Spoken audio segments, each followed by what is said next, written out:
ભારત સરકાર દ્વારા diabetes, hypertension સહિત કેન્સર જેવી ઘાતક બીમારીઓ સામે શરૂઆતના તબક્કાથી જ ઓળખ અને નિદાન માટે વિશેષ પ્રયાસ હાથ ધરાયો છે.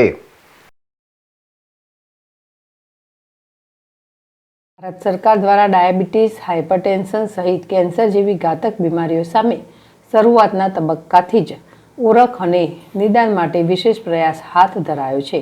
જે અંતર્ગત કેન્દ્ર સરકાર દ્વારા 30 વર્ષથી વધુની વયના તમામ ભારતીયો માટે આગામી 45 દિવસ સુધી તમામ પ્રાથમિક આરોગ્ય કેન્દ્રથી લઈ સામૂહિક આરોગ્ય કેન્દ્ર અને જિલ્લાની મુખ્ય સિવિલ હોસ્પિટલમાં વિશેષ ડ્રાઇવની શરૂઆત કરાઈ છે. તેમજ આ સમયગાળા દરમિયાન મરેલા તમામ દર્દીઓની ઓળખ થયા બાદ તેનું નિદાન અને સારવાર પણ નિઃશુલ્ક થનારું છે. સાબરકાંઠા જિલ્લા આરોગ્ય વિભાગ સહિત સમગ્ર દેશભરમાં કેન્દ્ર સરકાર દ્વારા HWCS કાર્યક્રમ અંતર્ગત 30 વર્ષથી ઉપરના તમામ ભારતીયોના આરોગ્યની વિશેષ તપાસ શરૂ કરાઈ છે.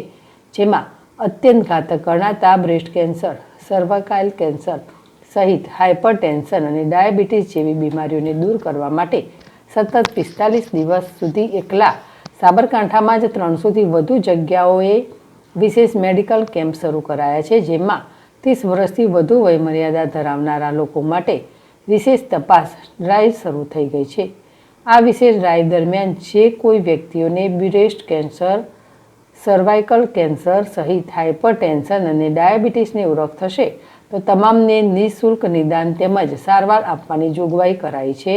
ત્યારે પહેલું સુખ તે જાતે નર્યાની યુક્તિ અનુસાર તમામ લોકોએ કેન્દ્ર સરકારની આ મુહિમમાં ભાગીદાર બનશે તો ઘાતક બીમારીઓ જીવલેણ બને તે પહેલાં જ તમામનું નિદાન થઈ શકશે. જેથી દિન પ્રતિદિન વધતા જતા વિવિધ રોગો સામે કેન્દ્ર સરકાર દ્વારા શરૂ કરાયેલું આરોગ્યનું આ કદમ મહત્વનું પુરવાર થશે તે નક્કી છે.